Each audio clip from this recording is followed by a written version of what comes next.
For 100 years, people in New York have told each other the same thing when they need a place to meet. Under the clock at Grand Central.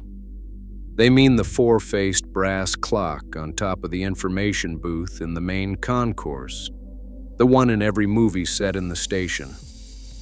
The case came from a company called Self-Winding Clock. The movement inside it, the works that have kept it running since 1913, was made by the Seth Thomas Clock Company in a Connecticut town that thought so much of the clockmaker who ran it that it took his name. The town is called Thomaston. It hasn't made a clock since 1983. The name goes back to a carpenter. In 1813, a young joiner named Seth Thomas, who had learned the trade from Eli Terry, set up his own factory on the Naugatuck River in a mill village then called Plymouth Hollow. Terry had worked out how to build a clock from interchangeable parts, and that changed everything. Before it, a clock was a luxury a household saved years for. After it, a clock was something an ordinary farmhouse could afford. Thomas was very good at that second half of the idea, making clocks by the tens of thousands and selling every one. And by the middle of the century, his was among the largest clock companies in the country. They made more than the clock on the mantle. For half a century, Seth Thomas was one of the largest makers of tower clocks in the world, and put up something like 3,000 of them. In 1875, it built the Centennial Tower Clock for Independence Hall in Philadelphia, the clock over the room where the country had been declared, and finished it that June for $20,000. That same year, the town made its decision. Seth Thomas the man had died in 1859, and the business had passed to his son.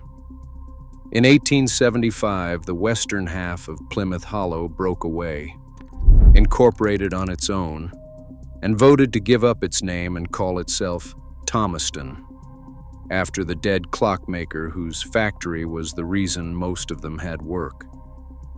It is a strange thing to name a town after a company. For 80 years, it looked like a safe bet. Then came the water.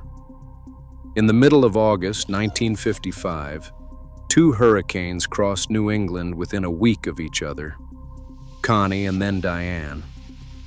Diane dropped around 14 inches of rain in a day and a half, onto ground already soaked, and the rivers rose all at once.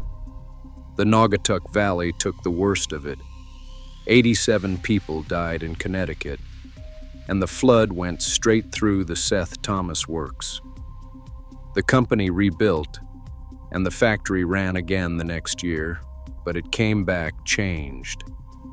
Seth Thomas stopped making its own movements, the moving heart of the clock it had built by hand for over a century, and began buying them instead. It bought them from Germany, from a firm called Hermel in the Black Forest. The dial still said Seth Thomas. What made it tick was now made an ocean away. From there, the story belongs to the owners. Seth Thomas had merged in 1930 with the maker of West clocks into a holding company called General Time, and in 1968, General Time was bought by a conglomerate, Tally Industries, which had no reason to care about a river town in Connecticut. In 1979, the headquarters left for Georgia, and in 1982, the Thomaston work was ordered south to join the West Clocks plant there. The next year, the factory shut for good, and the town went on carrying the name of a clockmaker that no longer made anything in it. The brand outlived the building, the way brands do. General Time kept selling clocks with German movements inside them until June of 2001, when it announced it was closing down entirely. The Seth Thomas name was sold off to a consumer goods company that slid into receivership a few years later. Buy a clock today with Seth Thomas on the face and you are holding a trademark that has changed hands several times. There is no factory behind it. None of this was unusual, and it isn't over. The most recent American clock name to go the same way is Howard Miller of Zeeland, Michigan. Howard Miller, the man, was the son of Herman Miller, whose name is on the furniture company, and he is said to have learned the trade in the Black Forest of Germany, the same corner that supplied Seth Thomas. His company built its cases in Michigan, out of American hardwood, and that part was always real. But the movements inside them were German, Hermle, and then Kieninger, a German maker Howard Miller bought outright in the early 1990s. In July of 2025, the company said it would stop making anything at all. It blamed a dead housing market and the tariffs, let about 100 workers go in Zeeland, looked for a buyer, and didn't find one. It is selling off what's left and closing the doors. So the honest answer to a plain question, where is a clock still made in America and not just assembled from parts shipped in, has gotten very short. Two names are left worth saying. The first is Chelsea Clock, across the harbor from Boston, in the same spot since 1897. Chelsea made its name on the ship's bell clock, a heavy brass instrument whose design hasn't changed since 1900. You have probably seen one without noticing on Navy ships and submarines, which it still supplies, and on the desk in the Oval Office, where a Chelsea clock has sat for one president after another, going back generations.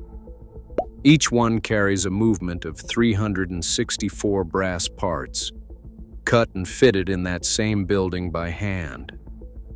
Chelsea will tell you it is the last American company still making a mechanical clock movement, and there is almost no one left to argue the point. The other is an hour southwest in Medfield, and it has been there since 1928. Electric Time Company is the oldest maker of tower and street clocks in the world, and it builds the big ones, the tower clocks and the four-faced cast iron kind over the courthouse door, about 1,000 a year. It is also the crew the transit authority calls when the clocks at Grand Central need work. When the great brass clock over the information booth was overhauled, it was Electric Time that pulled the worn movement and fitted a new one of its own making. The works Seth Thomas built are gone. The clock still keeps good time, kept going now by one of the last American clockmakers there is. Thomaston is still called Thomaston. The old clock works is a row of brick buildings along the river with other businesses in them now, and the name over the valley belongs to a company that left it long ago. In Chelsea and in Medfield, the lights are on and the machines are still cutting brass.